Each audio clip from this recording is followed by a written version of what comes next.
Candidate who is at or near the top in most recent polls, Congressman Ron Paul, who comes to us from Clute, Texas. Congressman, Happy New Year and welcome back to Fox News Sunday. Thank you. Same to you, Chris. 4 years ago, you were running for president and you got 10% of the vote in the Iowa caucuses. As we say in the latest Des Moines Register poll, you're at 22%. Why do you think you are getting so much more traction here in Iowa this time? Well, it isn't because I've changed my message, because my message has been the same for 30 years, and it's the same as 4 years ago. But the world has changed. The country has changed. I've talked about economic policies for a long time, warned about financial bubbles and the correction that was coming. And that has arrived, and people now are saying the economy is a big deal. Spending is a big deal. The debt is a big deal. This is what I've worked my whole career on trying to warn people about. But also in foreign policy, I get tremendous support on my position, which the other candidates say, oh, it's dangerous, believing in the Constitution that you shouldn't go to war unless you declare the war. So this is the kind of thing that people come around, they're tired of the wars. 70% of the American people want us out of Afghanistan. It's bankrupting us. We spent $4 trillion that went into debt in these last 10 years. And I'm deeply, concerned about civil liberties. So these issues strike a chord with the people, and I think that is the reason. More so now than even 4 years ago, but a lot more than maybe 20 or 30 years ago, because right now the evidence is loud and clear. The government is failing in what they pretend they're going to do for us, and that's why the people are looking for different answers. On the other hand, Congressman, in the latest Des Moines Register poll in those final 2 days, it shows some evidence of a slide, and in fact, Santorum passes you and you fall into third. What can you do about that slide, sir?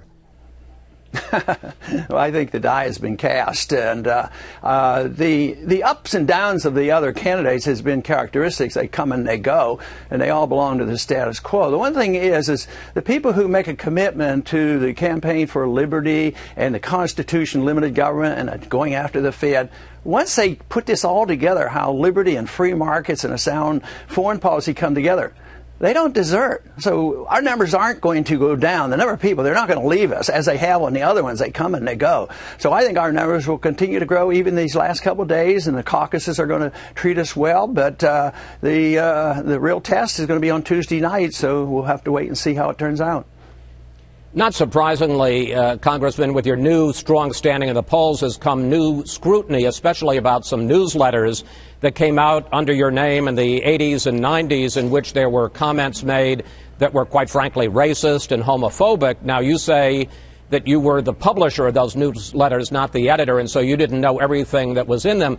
But I want to ask you about a book that you wrote back in 1987 called Freedom Under Siege, and I want to ask you about some of the comments in that. In that book, you wrote this: the individual suffering from AIDS certainly is a victim, frequently a victim of his own lifestyle, but this same individual victimizes innocent citizens by forcing them to pay for his care. Question, Congressman, do you still feel that same way? Well, I don't know how you can change science. I mean, sexually transmitted diseases are caused by sexual activity, and when it's promiscuous, it spreads diseases. That's been known, about 400 or 500 years on somehow how these diseases are spread. So if a fault comes of people because of their personal behavior, in a free society, people do dumb things, but it isn't to be placed as a burden on other people, innocent people. Why should they have to pay for the consequences? That's a sort of a nationalistic or socialistic attitude. But in a free society, people are allowed to act the way they want, but they're responsible for their actions. Let me just break in They should be rewarded. They should be. Congressman, do you think that someone who suffers from AIDS should not be entitled to health insurance as opposed to, let's say, somebody who has a heterosexually transmitted disease? No, I never said that.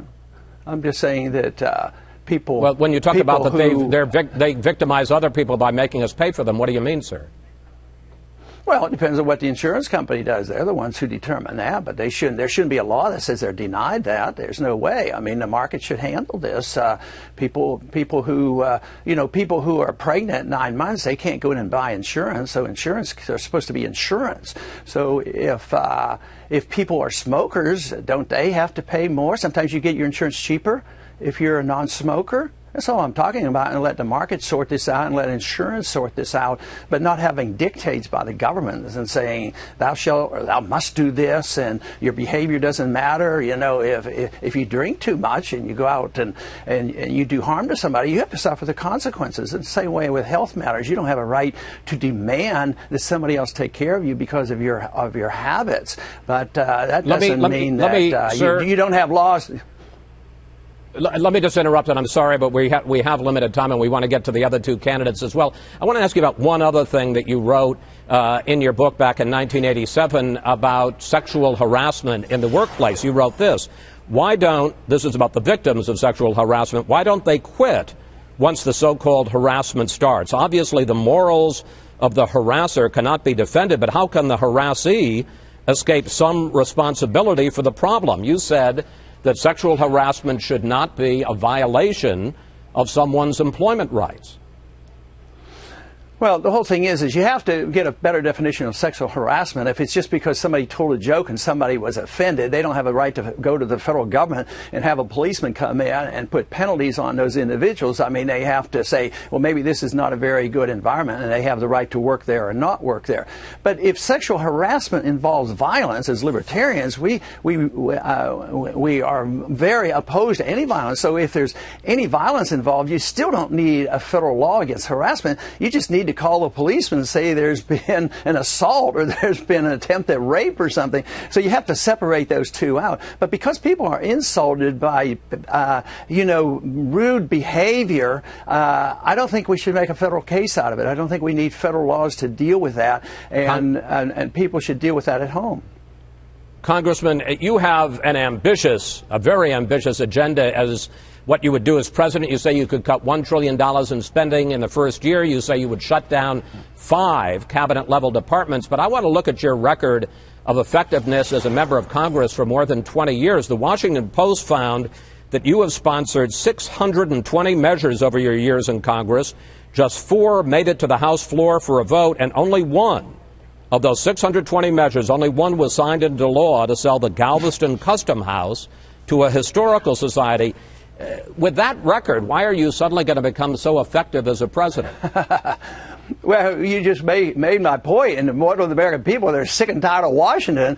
And the people who have been in charge have been passing all those bills, and I've been voting no all the time and vote against no all these appropriation bills. So I am the individual that has pointed this out, and now the people are saying the government doesn't work, the debt is too big, and it doesn't work. But the country has to change. To elect me, the country has to change. They have to go back to believing in the Constitution and personal liberties and a different foreign policy, which means the Congress will change. But just the fact that you can elect a president like myself, the pressure then is on the current Congress, because Congress, don't have strong beliefs, and as long as the pressure from the people are in the right direction, and this is where our campaign is excelling, whether it's the Tea Party movement or the disgust among American people, they're sick and tired of all this, so I represent that. So of course, why would they pass my laws? I wanted to stop this a long time ago. That's what I went to Washington for.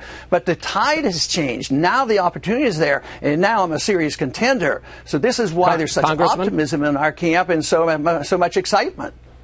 Congressman, we have about less than 30 seconds left. I want to ask you one final question. You and Congresswoman Bachmann, who's about to be on, got into quite a flap this week when her state chair, State Senator Kent Sorensen, jumped ship from her campaign to your campaign. She alleges that he said that your campaign was paying him to jump ship. Simple question. Did your campaign or anyone connected with your campaign or anyone speaking on behalf of it or any third-party vendor, did any of them offer money to Kent Sorensen to come on board your campaign? No, and if she has the evidence, she should bring it forth, because if she makes charges like that, she should be able to defend it. But no, that did not happen. Well, she's going to get an opportunity right now. Congressman Paul, we want to thank you so much for talking with us today. Happy New Year again. We'll see you back here in Iowa tomorrow. Thank you, sir.